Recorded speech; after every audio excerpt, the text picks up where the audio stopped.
Question number 1. Deepak invest rupees 5,000 in Kushal Abhyanta services. After 4 months, Nikesh comes in with rupees 6,000.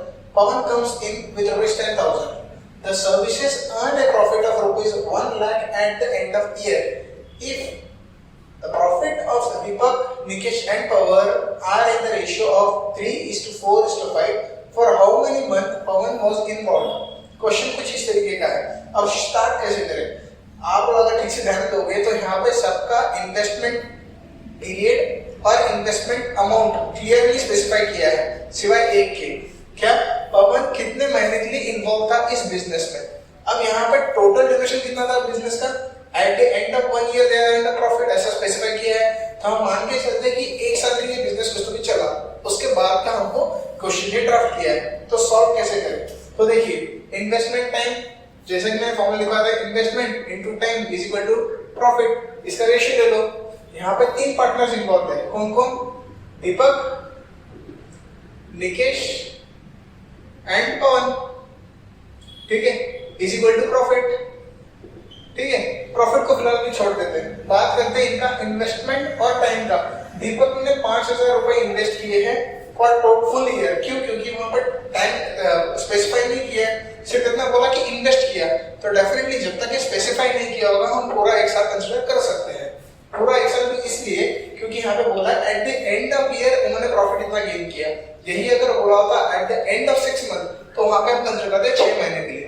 तो depending upon the question we have to frame the solution. तो यहाँ पे दीपक ने 5,000 रुपए invest किए थे. कितने महीने के लिए? 12 महीने के लिए. After 4 month Nikesh come in with rupees 6,000. मतलब निकेश ने 6,000 रुपए इन्वेस्ट तो किए पर 4 महीने के लिए नहीं, 4 महीने बाद वो इन्वॉल्व हुए.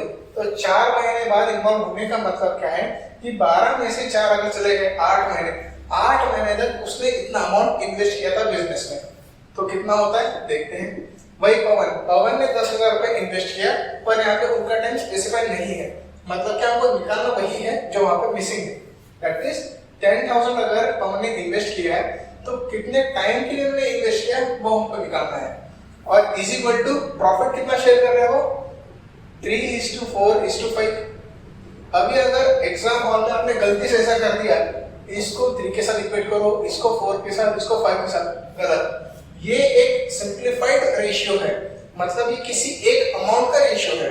तो हम क्या करते हैं, इसको कांस्टेंट के साथ इक्वेट कर देते हैं. इसका जो भी वैल्यू आएगा तब हम इसके साथ इक्वेट कर सकेंगे. ठीक, तो अगर इसको सिंप्लीफाई करेंगे तो आंसर कितना आएगा? 5 × 12 is 60. 60,000 is to 8 4 48.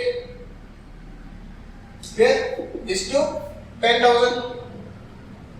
ठीक, अब मैं 3k को इसके साथ इक्वेट कर सकता हूं.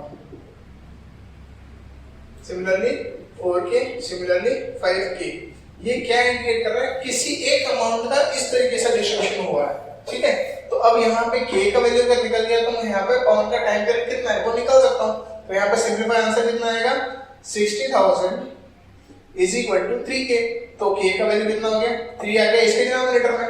तो 60,000 डिवाइडेड बाय 3. तो 3 1 जा 3 2 जा 4 जीरो जैसे के वैसे. मतलब k का वैल्यू कितना है? 20,000. अब मुझे k का वैल्यू मिल गया, मैं आराम से टाइम पीरियड पवन के लिए निकाल सकता हूँ. वो कितना आएगा? 10,000 p is equal to 5 × k. k का वैल्यू कितना आया? 20,000. तो 5 × 20,000. निकालना क्या है t? तो t का वैल्यू कितना आ जाएगा? 5 × 20,000 डिवाइडेड बाय 10,000.